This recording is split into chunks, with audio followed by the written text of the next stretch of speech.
So hey guys, need some questions off Instagram and Facebook. First one, Nick McKay photo.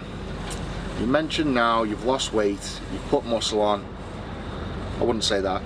Are you as strong as you were before you lost the fat? If so, do you think WSM competitors should focus a bit more on reducing their overall weight? Must be tough living day to day at 150 plus kilos. It's all inspiring watching you guys, what you can do, but I hate to be at the expense of your health. So, am I as strong as I was before I lost the fat? Nice simple answer, no. I always feel as though in strongman, the bigger you are, the easier it is to lift weights, run with weights, pull trucks, and it's a simple formula of weight moves weight. If you're 100 kilos and you've got to pick up a 100 kilo sandbag and run with it, you're picking up your own body weight. That's going to be hard. If you weigh 200 kilos and you pick up a 100 kilo sandbag and run with it, it's going to be dead easy. You're always going to outperform that 100 kilo guy. Same with pulling a plane. You've only got to lean forward. A 100 kilo guy is only going to create 100 kilo of inertia that way. A 200 kilo guy has already got 200 kilo of inertia that way. And chances are the 200 kilo guy is going to be a lot stronger than the 100 kilo guy anyway, so he's going to have more leg power, more arm power. It's just the way it is. Weight's not everything, but I use myself as an example there. You know, you've got the likes of Half Four and Brian weighing 200 kilo plus. When I won the World's Strongest Man, I weighed 196 kilos, so very close to the 200 kilo mark. In fact, I think I was slightly heavier than Four when I won in 2017. So, weight moves weight. You know, I'm living proof of that. You've got to be, in order to beat the big guys, you've got to be the big guy. That's a simple rule of thumb. I wouldn't have been able to deadlift 500 kilo at any less than, I think it was 186 when I pulled 500 kilo. There's no way I could do that at 150.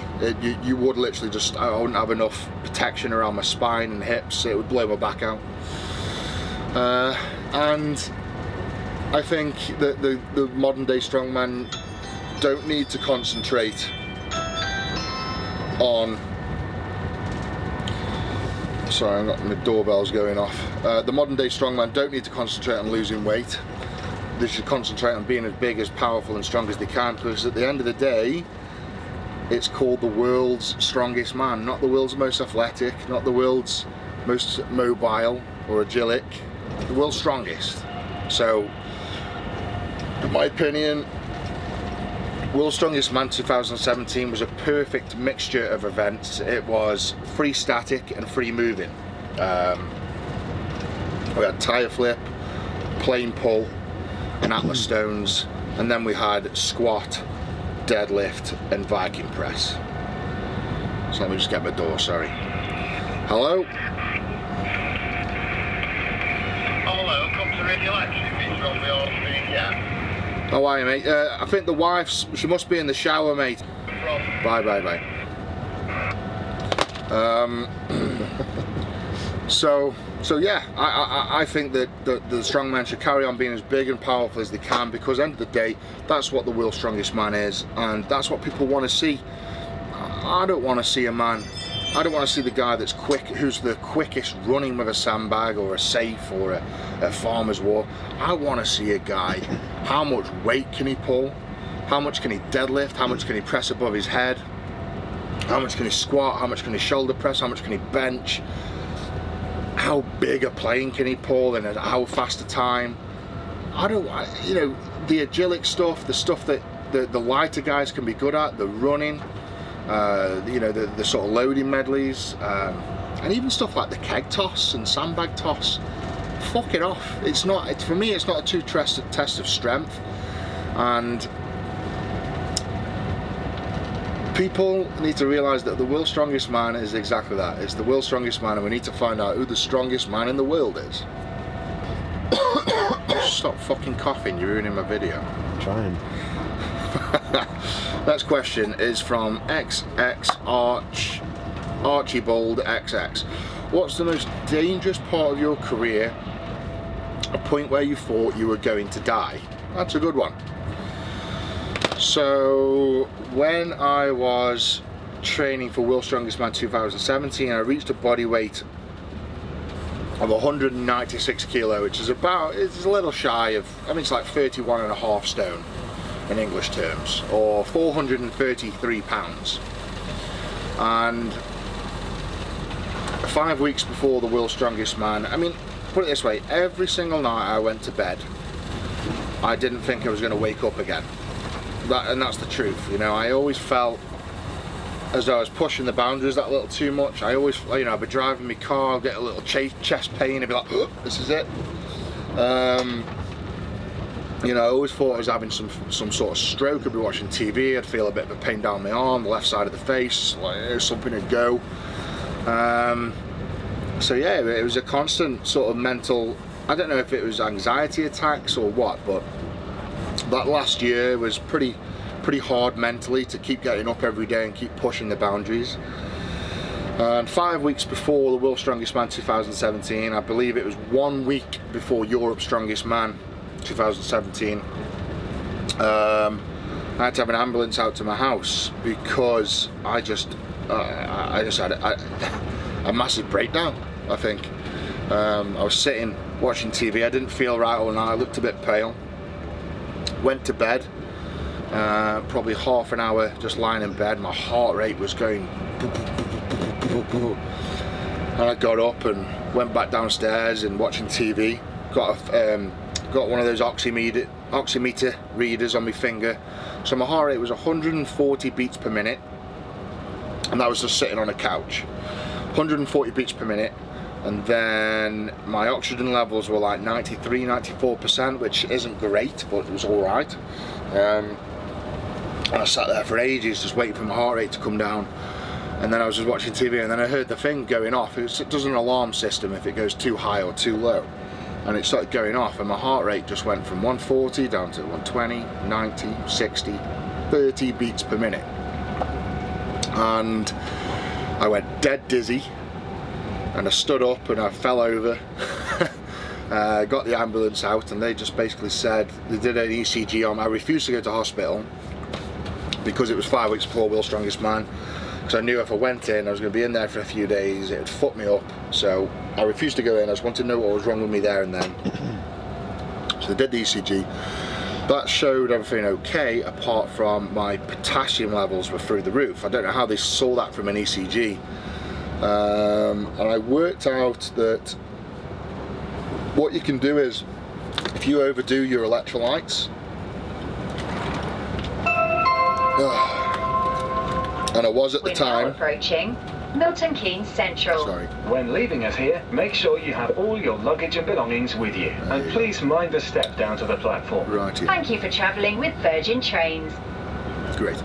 Right, so you can overdo your electrolyte levels. So what I was doing at the time, because I was so big, I was sweating so much, I was taking, you know, lots of ZMAs, bananas, electrolytes, potassium tablets, and when they said, as soon as they said you looks like your potassium levels are high, I instantly knew what I'd done. I'd overdosed on potassium, and that can create a lot of problems for you, make you very ill, and can kill you. And basically what was happening was my heart was going into a spasm from, you know, I was getting a lot of cramps, my arm kept twitching and my legs kept twitching, so, and obviously the heart's a muscle, heart was doing the same. So that happened. It took me a day or two to recover from that, because it was obviously a big scare, it really shook me up, and obviously my body was just hit that limit. And then 5 days later I competed at Europe's Strongest Man, and just about felt alright for it. And but yeah, that was probably one of the scariest points in my life. I thought that was it. I did think that was it when I fell over, when I stood up and fell over. You know, that was quite scary. So anyway, what are the monthly costs are for a professional strongman? Well, let's weigh it up. You know, if you're weighing 400 plus pounds, you've got to spend, I'm going to put this in pounds sterling in the UK, and then I'll transfer it to dollars after. So in pounds sterling, I was doing between 250 to 300 pound a week on food, just on food. That was just for me, you know, like organic, high quality steaks and chickens and all the organic, you know, fruits and pastas and rices and whatever else. I was spending, I'm good man, I was spending £250 a week on physiotherapy. I was having physiotherapy every single day at £40 to £60 a session. I was doing shockwave treatment 3 times a week at £50 a go, so there's another sort of 100 quid a week in physiotherapy. Doing recovery methods such as hyperbaric chamber treatments, hot cold treatments, cryotherapy treatments, vitamin drips, doctor expenses, you know, getting blood works done. I remember I sat down and worked it out. For 1 week, I was spending £800 a week just on me, just on my body, not on the family, not on the cars, not on the wife and kids, not on the mortgage, the bills, nothing. £800 a week just on my body. So times that by 4, you know, you're looking at £3,200 a month, which is about $4,000 a month, to keep this body in shape, maintained and progressing and moving forward in the strongman career. So it's an expensive hobby. I'll be honest, you know, when I was working, because I worked full time up until I was 26, I was working 60 hours a week. I was doing nights as well. I was working on the doors, you know, sort of 5-6 hours a night on the doors. Welcome on board Virgin Trains. We'll be travelling to London Euston. Ran my own security business as well, so you know, I had my hands full. I was working 100 plus hours a week,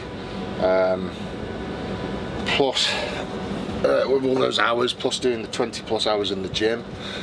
Probably at that point I was probably spending only about £300 a week, probably just the food and a little bit of physio. So when I quit my job and I got backed and obviously got the financials in place, set myself up properly, I was able to up that and invest the right amount of money. And I guess it's all investment, you know. To some people, to spend £300 plus a week on food and £300 plus a week on physiotherapy and other recovery methods seems ludicrous, you know, it seems ridiculous. But it was an investment to that World's Strongest Man trophy. So and that's how I saw it. I saw it as an investment. I didn't see it as a cost. I saw it as it's exactly the same as buying a house to rent. You know, you buy a house, you put 25 grand down, you rent it out for 500 quid a month, but you know, in the long term, in 25 years when that mortgage is paid off, that's an investment and it pays back. And it's the same with my World's Strongest Man trophy. It's something that I can always earn from. You know, I can always, end of the day, I'm always going to be the World's Strongest Man. It's like the heavyweight boxing champion, you know. You're always going to be the heavyweight boxing champion of the world. Nobody can take that title back. So it was an investment for me. But that's how much it cost a month. We'll be travelling to London Euston. We'll sort it. See it, say it, sorted. Relax. Watch a movie, catch up on your favourite telly, enjoy a great read. Just go to it. Right, next question. Why did you retire so early from strongman? Like Brian Shaw, being older, is still competing. What was your thought behind retiring? Fuck me. I mean, I don't know how many times I have to say it, but I set the goal at 19 years of age to win the World's Strongest Man, put my body through hellish amounts of abuse, and as you know, as my strongman career progressed, it got worse and worse and worse. My obsession with strongman became very unhealthy. You know, I was spending, towards the end, I was spending less than an hour, maybe 2 hours a week with my wife and kids, and I don't know about you, but that's unhealthy. Unhealthy for my marriage, unhealthy for me, my kids, unhealthy for my whole family, you know, my mum, dad, brothers, nephews, nieces, the lot. I wasn't seeing anybody. So I made a promise to myself, I made a promise to my wife more than anything, that once I'd won the title once, I was going to walk away, set new goals and carry on with my life. All that stress, all that sacrifice was all worth it, and the relief that came off me, like the pressure off my shoulders, I was walking taller, I was smiling. Like 10 years of my life are dedicated to becoming the strongest man in the world, and being 196 kilo was unhealthy. I knew that. I knew I couldn't do it for much longer. So as well as a promise to my wife and kids, there was a promise to myself as well that I would win the world's strongest man and then get healthy again. Because, you know, I get a lot of shit, you know, for retiring. I do. But I ask people the same question, like, what if I came back and won World's Strongest Man for a second year? Does anybody give a shit? Really? Does anybody give a fuck? Apart from the selfish bastards that just want to see me kill myself? I don't care. I won it once. Why would I want to go and prove myself twice, 3 times, 4 times? The only point of me being to carry on would be when it's 6 times. And with the likes of Thor and Brian and all the giants coming out the woodwork, you know, young people as well, you know, Kaliskowski's 6'6", 24 years old. Like, a guy like that is just going to come sneak up behind you and overtake you so quick. You just got to walk away. You've got to learn when to walk away from things. And it's like Anthony Joshua right now, you know, the heavyweight world boxing champion of the world. It's great, you know, what a feeling, being on top. But then, you know, he's got to get back in that ring and defend that title again and again and again and again. And I really do hope that AJ is one of these guys that will go, and then get to a certain point in career and go, right, I've done what I needed to do, you know, I've achieved the goal, I've defended it however long, whatever. I'm going to walk away now, I'm going to walk away a champion and walk away at the top. Because if you don't, one day's got to happen where you step in that ring and get knocked the fuck out. And I didn't want that to happen to myself. So imagine if I went back to World's Strongest Man last year and came second.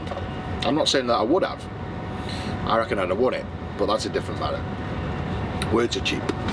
But what if I'd gone and came second and then retired? All I would be remembered for then is being the second strongest man in the world. I don't want that. I wanted to walk away a champion. I wanted to walk away with my health. And also, I'm one of these guys that has to set new challenges all the time. You know, I won the World's Strongest Man, and now it's like, what's next? What can I do with my life? And I look at people like Arnold Schwarzenegger, and he used sport as a platform to get into the acting world, and that's pretty much what I've done. You know, I've landed 2 big TV shows. I'm in talks with hundreds, and I mean hundreds of producers, meeting big producers later in the year in LA. So something will pay off. I'm fairly certain of that in the TV world, and I'm adamant I'm going to land at something good in the film industry. And that's my personality. You know, I'll set big, ridiculous goals. But if you don't set big, ridiculous goals, then you're just going to be normal, like everybody else, and live, you know, a day-to-day life, and that's not me.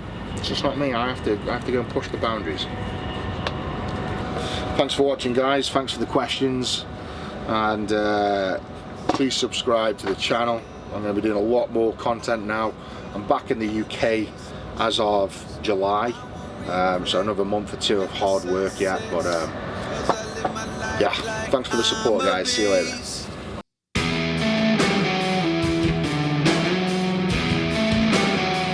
I'm a motherfucking man!